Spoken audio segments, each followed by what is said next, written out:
Ionic equilibrium physical chemistry मधला दुसरा topic आज आपण शिकत आहोत। या फिजिकल केमिस्ट्री मधल्या तिसऱ्या टॉपिक्स मध्ये की आयनिक इक्विलिब्रियम म्हणजे काय। आता साधारणतः आयनिक याचा अर्थ आयन, आयनिक म्हणजेच काय आयन्स। मग ते आयन दोन प्रकारचे असतात, एक म्हणजे पॉझिटिव्ह चार्ज आणि दुसरा म्हणजे निगेटिव्ह चार्ज। आयन इक्विलिब्रियम म्हणजे काय?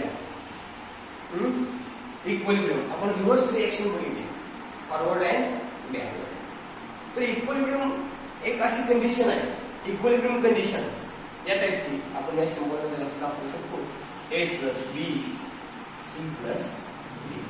या ठिकाणी काय मग कॉन्स्टंट राहतात, टेम्परेचर असेल, टाइम असेल, आले कॉन्सन्ट्रेशन असेल, त्या मग कशा राहतात, कॉन्स्टंट राहतात। ती कंडिशन म्हणजे त्याची काय झाली, इक्विलिब्रियम कंडिशन। कसली? Equilibrium condition, ionic equilibrium. त्याच्यानंतर आपण जो नवीन पॉइंट बघितला होता तो म्हणजे degree of dissociation. Degree of dissociation त्याला आपण अल्फा म्हणूया। डिग्री ऑफ डिसोसिएशन म्हणजे काय, अल्फा। मग डिग्री ऑफ डिसोसिएशन म्हणजे काय? डिग्री ऑफ डिसोसिएशन कशाला म्हणायचं की टोटल नंबर ऑफ मॉलिक्युल्स किंवा total number of moles, total number of moles, किती मोल्स पैकी कितीच आयनायझेशन झाले, आयनायझेशन कितीच आयनायझेशन झालेलं आहे। सपोज मी 100 मॉलिक्युल्स घेतले, 100 पैकी 5 आयनायझेशन झाले, म्हणजे डिग्री ऑफ डिसोसिएशन किती द्यायचं, 0.005, बरोबर का, 0.005। हे काय झालं त्याचं डिग्री ऑफ डिसोसिएशन। म्हणजे तुम्ही घेतले 100, यातलं डिसोसिएशन किती झालं, 5 झालं, म्हणजे तुम्हाला हा रेशो मिळाला, ही म्हणजे डिग्री ऑफ डिसोसिएशन द्यायचे आहे। तर आपण काय म्हणतो, अल्फा असं म्हणतो, बरोबर। त्याला आपण डिग्री ऑफ डिसोसिएशन असं म्हणतो। की सुरुवातीला आयन्स बघितले, आयनिक इक्विलिब्रियम म्हणजे काय बघितलं आपण, नंतर डिग्री ऑफ डिसोसिएशन अल्फा बघितलं, नंतर आपण एक फेमस इक्वेशन बघितलं, त्याचं नाव आहे ओस्टवाल्ड्स डिल्यूशन्स किंवा dilutions law for weak acid and weak base. Weak acid आणि वीक बेस साठी आपण काय बघितलं, Ostwald's dilutions law for weak acid and weak base. हा लॉ स्ट्रॉंग ऍसिड आणि स्ट्रॉंग बेस साठी का वापरायचा नाही, तर आपण त्या ठिकाणी बघितलं, हा लॉ आपण strong acid and strong base, कारण स्ट्रॉंग ऍसिड आणि स्ट्रॉंग बेसचं आयनायझेशन हे किती पर्सेंटेज असतं, 100%, 100% त्याचं आयनायझेशन, बरोबर। त्याचं आयनायझेशन किती 100% कंप्लीट होतं, त्यामुळं त्यात अनआयनायझ्ड मॉलिक्यूल राहत नाही, अनआयनायझ्ड मॉलिक्यूल राहत नाही, म्हणून त्याला वीक ऍसिड किंवा वीक बेस सारखं याला आयनायझेशनची गरज, म्हणून आपण ओस्टवाल्ड डायल्यूशन्स लॉ फक्त कशासाठी वापरू शकतो, weak acid and weak base साठी, कारण त्यांचं आयनायझेशन ही कंप्लीट होत नाही, त्यांचं आयनायझेशन कसं असतं, इनकम्प्लीट असतं, लेस दॅन 100 पेक्षा कसं असतं, कमी असतं, म्हणून आपण त्या ठिकाणी ओस्टवाल्ड डायल्यूशन्स लॉ वापरू शकतो। आपण त्या ठिकाणी इक्वेशन सुद्धा आपण त्या ठिकाणी बघितले, केबी के रूट केसी आपण, तर ते इक्वेशन आपण बघितलं होतं। नंतर आपण वीक इलेक्ट्रोलाइटचे वेगवेगळे टाइप बघितले, इलेक्ट्रोलाइट म्हणजे काय ते आपण थोडक्यात कन्सेप्ट बघितली होती। इलेक्ट्रोलाइटचे 2 प्रकार आपण बघितले, एक म्हणजे स्ट्रॉंग आणि दुसरा म्हणजे वीक। त्याचं आयनायझेशन कंप्लीट होतं, 100% आयनायझेशन होतं, त्याचं आयनायझेशन 100% होत नाही, म्हणून याला वीक इलेक्ट्रोलाइट्स म्हणतो। आणि आपल्याला ह्या चॅप्टर मध्ये जी मेन कन्सेप्ट बघायची, ती कन्सेप्ट ही कशावरती डिपेंड आहे, तुमची weak electrolyte, not strong. Strong electrolytes already ionisation झालेलं आहे, त्यामुळे ते ऑलरेडी आयनायझेशन झालं असल्यामुळं आपण ते पाहू शकत नाही. त्याचं आयनायझेशन झालेलं नाही, इनकम्प्लीट आयनायझेशन आहे, लेस आयनायझेशन आहे, म्हणून आपण याचा उल्लेख या चॅप्टर मध्ये करणार आहे. जास्तीत थेरी आपल्याला वीक इलेक्ट्रोलाइटची. नंतर आपण काय बघितलं की हे झाल्यानंतर आपण पीएच स्केल, बरोबर, पीएच स्केल कसं असतं ते बघितलं. पीएच म्हणजे काय, तर पीएच फॉर्म्युला आपण बघितला. PH is equal to negative logarithm to the base 10 hydrogen ion concentration, बरोबर. हा एक फॉर्म्युला होता पीएच. दुसरा एक फॉर्म्युला आपण बघितला पीओएच चा, तो म्हणजे negative logarithm to the base 10 hydroxy ion concentration, hydroxy ion concentration असं बघितलं. अजून एक फॉर्म्युला आपण बघितला होता PH plus POH is equal to, बरोबर. हे तीन फॉर्म्युले तुम्ही त्यावेळेस पाहिलेले आहेत. त्याचा स्टडी सुद्धा आपण त्या ठिकाणी केला. नंतर आपण ऍटो आयनायझेशन बघितलं. ऍटो आयनायझेशन, ऍटो आयनायझेशन मध्ये आपण वॉटरचं आयनायझेशन कसं होतं ऍसिड आणि बेस बरोबर ते बघितलं. ऍसिड बेस वॉटरचं आयनायझेशन कसं होतं आणि केडब्ल्यू ची व्हॅल्यू बघितली होती. KW is equal to ionic product of water is equal to 1.0 into 10 raised to minus, हे व्हॅल्यू आपण बघितली, लोकांची व्हॅल्यू आपण पुट केली, बरोबर. ते आपण बघितलं. म्हणजे या चॅप्टर मध्ये आपल्याला बेसिक इंट्रोडक्शनचा भाग मध्येच आपल्याला बेसिक मध्ये सुरुवातीला मेन पॉइंट कोण देते या चॅप्टर मध्ये. मेन पॉइंट की पहिला पॉइंट सर्वात महत्त्वाचा म्हणजे पोस्टवाल्ड्स डायल्युशन्स किंवा डिल्युशन्स लॉ. नंतर दुसरा जो पॉइंट आहे तो म्हणजे साल्ट किंवा सॉल्ट हायड्रोलायसिस. दुसरा पॉइंट आहे चॅप्टर मध्ये. तिसरा जो पॉइंट आहे तो म्हणजे बफर सोल्युशन, बफर सोल्युशन. आणि लास्ट पॉइंट आहे तो म्हणजे solubility and solubility product, solubility and solubility product. हे पॉइंट टोटल 4 पॉइंट आपल्या चॅप्टर मध्ये अतिशय महत्त्वाचे. डिग्री ऑफ डिस्ट्रिब्युशन वगैरे पाठीमागे झाले आपल्या. Post dilutions law, salt hydrolysis, buffer solutions आणि solubility and solubility product. 4 point आपल्याला त्यामध्ये हे झाला इंट्रोडक्शनचा भाग, बेसिक भाग. पाठीमागे सिलेबस सर्व भाग झाला की पाठीमागे आपण हे शिकलेलं आहे. पीएच म्हणजे काय, पीओएच म्हणजे काय, डिग्री ऑफ डिस्ट्रिब्युशन म्हणजे काय वगैरे. आजच्या लेक्चरमध्ये आपण काय शिकणार आहे ते आजच्या लेक्चरमध्ये आपण नवीन पॉइंट बघणार आहे. त्या पॉइंटचं नाव आहे salt hydrolysis. Salt hydrolysis, सॉल्टचं hydrolysis कसं करायचं, बरोबर. आजच्या लेक्चरमध्ये आपण काय बघणार आहे सॉल्ट हायड्रोलायसिस. होय, आपण सॉल्ट हायड्रोलायसिस कसं होतं. आता एक लक्ष द्या की सॉल्ट हायड्रोलायसिस मी तुम्हाला एक्झाम्पल या ठिकाणी देतो. अगदी तुमच्या लाईफ मध्ये एक्झाम्पल आहे. मी काय लिहिले फक्त बघा, प्युअर वॉटर. आपण हे प्युअर वॉटर घेतलं आहे, बरोबर. आता ह्या प्युअर वॉटर हे स्ट्रॉंग इलेक्ट्रोलाइट आहे का वीक इलेक्ट्रोलाइट आहे. पहिली गोष्ट आपण सॉल्ट हायड्रोलायसिस कसं होतं ते या बेसिक कन्सेप्ट पासून सुरुवात करूया. की प्युअर वॉटर घेतलं या प्युअर वॉटरचं मला हायड्रोलायसिस करायचं आहे. कसं करता येईल, तर प्युअर वॉटर हे कसं आहे वीक इलेक्ट्रोलाइट आहे. प्युअर वॉटर हे कसं आहे वीक इलेक्ट्रोलाइट आहे.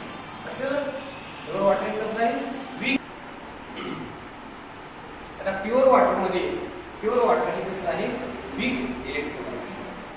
आणि आपल्याला स्टडी फक्त कसं करायचं आहे वीक इलेक्ट्रोलाइट करायचं. ते आपण पाठीमाग सुद्धा बघितलेलं आहे. त्याचं सॉल्ट हायड्रोलायसिस म्हणजे नक्की काय हे झालं प्युअर वॉटरच्या बाबतीत.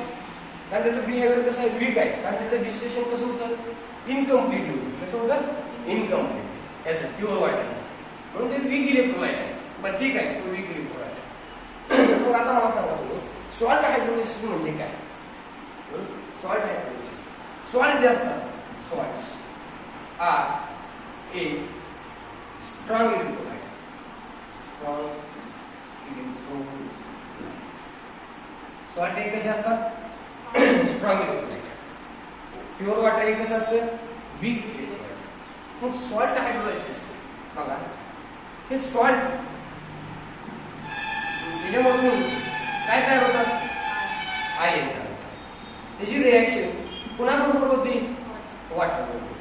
वॉटर मध्ये कोण असतं, H प्लस आणि OH. म्हणजे हे आयन यांच्या बरोबर काय होतात, रिॲक्ट होतात. बरोबर, हे आयन यांच्या बरोबर काय होतात, रिॲक्ट होतात किंवा यांच्या दोघांबरोबर सुद्धा रिॲक्ट होतात आणि त्यांचं हायड्रोलायसिस होतं. त्या हायड्रोलायसिसला कसलं हायड्रोलायसिस म्हणायचं, सॉल्ट हायड्रोलायसिस. हायड्रो म्हणजे कोण, सोपं. हायड्रो या शब्दाचा अर्थ काय होतो, हायड्रो या शब्दाचा अर्थ काय होतो, या शब्दाचा अर्थ काय होतो,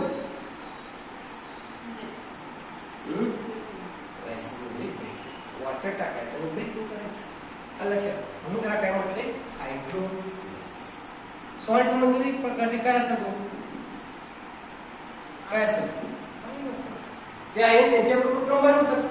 वॉटर मधल्या H बरोबर किंवा OH बरोबर कंबाईन होतात आणि त्यांचं हायड्रोलायसिस होतं. म्हणून त्याला म्हणायचं सॉल्ट हायड्रोलायसिस. लक्षात घ्या कन्सेप्ट. सॉल्ट हायड्रोलायसिस म्हणजे काय, फेन. Salt is dissolved in water. Salt कशामध्ये काय करायचं, वॉटरमध्ये. They dissociate completely into ions. त्या डिसोसिएशन कशामध्ये होणार, कम्प्लीट मध्ये आयन्स मध्ये होणार. आता एक लक्ष द्या, salt hydrolysis is reverse of neutralization. This process, this salt hydrolysis process, this process is reverse of neutralization. ही प्रोसेस न्यूट्रलायझेशनच्या कशी आहे, रिव्हर्स आहे. अतिशय महत्त्वाचं न्यूट्रलायझेशनच्या रिव्हर्स. न्यूट्रलायझेशन कसं होतं माहिती आहे तुम्हाला, न्यूट्रलायझेशन कसं होतं, मला एक लक्ष द्या. न्यूट्रलायझेशन कसं होतं, ऍसिड प्लस बेस. ऍसिड आणि बेस आपण जर एकत्र केलं तर काय तयार होतो, प्लस वॉटर. बरोबर का. आणि हे जर आपण फिरून पुन्हा रिव्हर्स प्रोसेस घेतली तर त्याचं काय होईल, ऍसिड बेस तयार होईल. लक्षात नाही का. म्हणजेच असं पण लिहू शकतो आपण, salt plus water, that is acid plus base. That's what is salt. म्हणजे this process is reverse of neutralization. Salt are strong electrolyte, pure waters are weak electrolyte. बरोबर. salt कसे strong electrolyte आहे, pure water हे कसं आहे, weak electrolyte आहे. बरोबर. Salt कशामध्ये डिझॉल्व्ह होतं, वॉटरमध्ये. वॉटरमध्ये कोण असतात, आयन्स असतात. कुठले आयन्स असतात, H प्लस आणि OH मायनस. त्या आयन बरोबर कंबाईन होतं, त्याला साल्ट हायड्रोलायसिस असं म्हणायचं. बरोबर. म्हणजेच साल्ट हायड्रोलायसिस म्हणजे लक्षात घ्या, साल्ट हायड्रोलायसिस म्हणजे काय, the reaction with water. Water बरोबर त्याची काय होती, रिएक्शन होती, त्याला म्हणायचं सॉल्ट हायड्रोलायसिस. किंवा it is the reverse of neutralisation is called as salt hydrolysis. आज हा विषय. आता आपल्याला साल्ट हायड्रोलायसिसचे वेगवेगळे टाइप्स आहेत. कोणकोणते त्याचे टाइप्स आहेत, त्या टाइप्सचे वेगवेगळे एक्झाम्पल आपल्याला या ठिकाणी बघायचे. कॅटॅनिक हायड्रोलायसिस म्हणजे काय, एनायनिक हायड्रोलायसिस म्हणजे काय, झिरो हायड्रोलायसिस म्हणजे काय, त्यात आपल्याला त्याच्यामध्ये बघायचं. बघूया की हायड्रोलायसिस जर आपण बघितले तर दोन टाइपचे हायड्रोलायसिस असतात. जर आपण त्यांचे हायड्रोलायसिस बघितले, हायड्रोलायसिस किती प्रकारचे असतात, दोन. एक म्हणजे कॅटॅनिक हायड्रोलायसिस आणि दुसरं म्हणजे एनायनिक हायड्रोलायसिस. कॅटॅनिक पॉझिटिव्ह चार्ज असतात, एनायनिक म्हणजे निगेटिव्ह चार्ज असतात. कॅटॅनिक हायड्रोलायसिस आणि एनायनिक हायड्रोलायसिस अशा हायड्रोलायसिस. कॅटॅनिक हायड्रोलायसिसचे पुन्हा तीन प्रकार आहेत. कॅटॅनिक हायड्रोलायसिसचे पुन्हा किती प्रकार पडतात, थोडंसं डीप मध्ये कॅटॅनिक हायड्रोलायसिस मध्ये. तुम्हाला स्टेट बोर्ड असेल नाही, पण बेसिकली आयएम माहिती असल्याशिवाय तुमचा पण तुम्हाला कव्हर करता येईल. कॉम्प्लेक्स